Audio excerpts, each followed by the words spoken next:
We're on the Study Guide Unit 4, Part 3.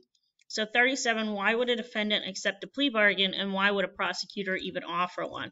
So why someone who's being accused of a crime would accept a plea bargain?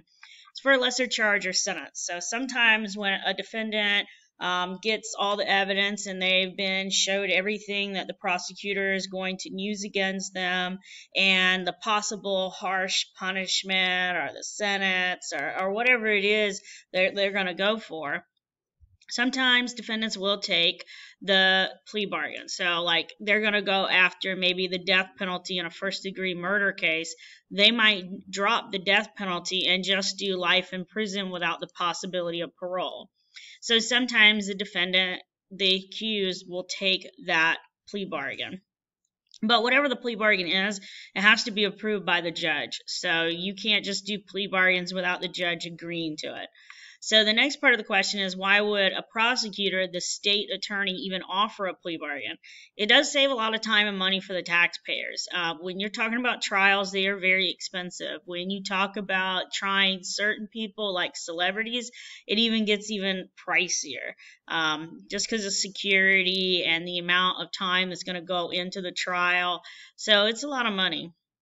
It's also a win for the state. Like, you are guaranteeing that this person has been convicted of the crime. So it is a win for the state, the prosecution team, when someone admits, yes, I'll go ahead and plead guilty. I am guilty of it, okay? So 38, what does innocent until proven guilty mean in the court system? It means the burden of proof is on the state, the prosecutor. The person who's bringing the charges has to prove that you are guilty of the crime. So in criminal, it's always the state prosecutor. Even in a civil case, the plaintiff is the person who has filed the lawsuit. They have to prove that you are at fault for the wrong or the harm that was done, okay? So it's always on the person who brings the charges. So they must prove beyond reasonable doubt that the suspect is guilty of the crime. Now, it doesn't have to be crazy. You don't have to have a video of the person doing the crime, holding up their social security card and 2 forms of picture ID. That's a little too much. But you do have to prove to juries, who are actually very smart, that this person is indeed the person who did the crime. Number 39, what must law enforcement have to make an arrest? And there are 2 possible things. They can catch you in the act, which is probable cause. You know, like they caught you in the act, you got a gun in your hand, the gas station is being robbed. So that's it. They can also have an arrest warrant, meaning that the law is willing and able to go forward with prosecuting the suspect. Like, an arrest warrant means that there is reason, there's evidence to go ahead and arrest you and go forward with a case against you. And a lot of things are done with arrest warrants. So judges don't issue arrest warrants because a cop has a hunch. They have to issue an arrest warrant based on evidence. There's got to be some reason why they need to go ahead and arrest you and go forward with the case. So number 40, you got to look at the criminal procedure system. And I gave you the hat very small. And every single one of those letters stands for a step in the criminal justice system. So the A means arrest. The police have made the arrest once a crime has occurred. And remember, there are limits on some crimes. But for murder, there's no limit. So, like, if someone murdered someone 40 years ago and they just, found evidence, they can go forward with charges and arrest the person. Once someone's been arrested, they now get a hearing. And a hearing is where you hear the charges pending against you. And it is done in a courtroom. So at this point, they've been arrested. Either they turned themselves in or the cops went ahead and arrested them at, a workplace or something like that. They're going to be brought into a courtroom and they're now told the charges and if bail is going to be set. And remember, judges don't always allow bail. But if bail, letting you out before the trial, while you're awaiting trial, if bail is going to be set, you are a person in good standing with the law. You're a person who's not a security risk. You're not a risk to the community. And they will go ahead and they'll let you post bail. But you do have to have the money in order to post bail. So A is arraignment. So in arraignment, the defendant, the accused, the suspect is once again in the courtroom and they are going to enter their plea. If they enter a plea of guilty, they most likely have done a plea bargain, and so that will be put in. They're going to enter a not guilty. They're going to go through trial, and no contest is like a guilty, so they're going to go ahead. They're going to go to trial. I mean, not trial. They're going to go to they're going to go straight to the verdict, straight to the sentencing, okay? So the T is the trial. So trial is evidence is being presented by the prosecutor and possibly the defendant before a judge and our jury. And remember, juries are not all the time in a court. So like, for example, if it's a misdemeanor, they're not going to sit a jury for that. If it's a felony, they're going to sit a jury, particularly if you're talking a long prison sentence. Okay, so you're talking more than a year, they got to sit a jury. Okay, so in the trial, all it is the state is presenting evidence and the defendant is there. They don't have to do anything other than appear at their trial. A defendant does not have to do anything. It is really all coming down to the prosecutor to prove that beyond reasonable doubt that this person did the actual crime. V is a verdict. So verdict is whether the person's guilty or not guilty. Remember, sometimes in a criminal case, juries can't reach a unanimous, everybody agrees that the person's guilty or not guilty. And so that is a hung jury. And if a hung jury happens, a mistrial will be declared by the judge. In a mistrial, they can come back after the accused. The S is the sentencing.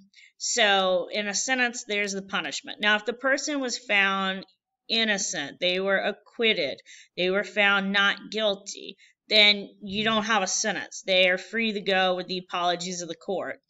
The sentence part, though, is for the guilty. So this is when the punishment is going to be given by the judge. Now, if you entered the guilty plea or no contest, you skip the trial, you go directly to the verdict and sentencing. Okay, and they normally do that on a separate day.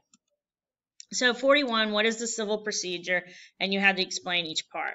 So the first thing that has happened is there's a wrong. So plaintiff, the person who is accusing the defendant, the plaintiff believes someone has wronged them, hurt them, damaged them. It could be a person, it could be a company.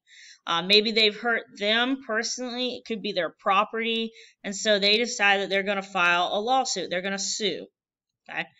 So what they do is they go down and they file that at the courthouse, and it's called a complaint. So the complaint is the official filing of the lawsuit. It says who has wronged them, could be a whole group of people, could be a company, and it says how much they're seeking in damages. So that's the money amount. And remember, in civil, it's always money. It's never a like punishment of jail or anything, because they can't do that. That would be a crime. A summons is when someone knows that they're being sued. So this is the defendant getting it. Get it in the mail. They can get served it in person. But this is the notice that you have a wrong filed against you, and it has the penalty amount, and you know who is suing you. So it does name the plaintiff in it. The defendant responds to this and is like, hey, you know, we're going to go ahead. We're going to go forward with the case. We're going to fight the charges. We're going to fight this accusation. Or they can settle out of court. Only the plaintiff, the person who filed the lawsuit, is allowed to dismiss the case. In the discovery phase, all you do is you share evidence. So the person who is suing is, you know, posting their evidence. It's being shared with the defendant. So really, there's not really any surprises in a courtroom. Like, you know what's going to be presented so that you can have a defense. You can defend yourself against that evidence, that information that they're presenting. So the discovery phase is just like the evidence collection and sharing. And it's not done in a court. So the trial is when you're back in court, so the evidence is being presented by the plaintiff and or the defendant before a judge and or jury. So this is when the arguing goes on. And this is that adversarial nature of our courtroom. So both sides are arguing, and they are presenting it based on evidence. Their arguments always have to be presented on evidence. And after the trial has concluded, like both sides are good, they've rested their case, we get a verdict. In civil, it's either at fault or not at fault. There can be a hung jury. I mean, it's just in civil, they're not as common as they would be maybe in criminal, because in criminal, everybody has to agree. In civil, you just need a simple majority. So out of the verdict, you need at least, over the 50 amount to say that 50% amount that this person's at fault or not at fault. So it's a little bit rarer for a mistrial in a lawsuit. The penalty part is the last part, and this is where money is going to be exchanged. So if the person is found, the defendant is found at fault, they have a money settlement that they have to pay. So, and they can garnish your wages and stuff. So this is like where child support and stuff, like how they garnish wages, they take out money from a person's their regular paycheck every month to pay for child support.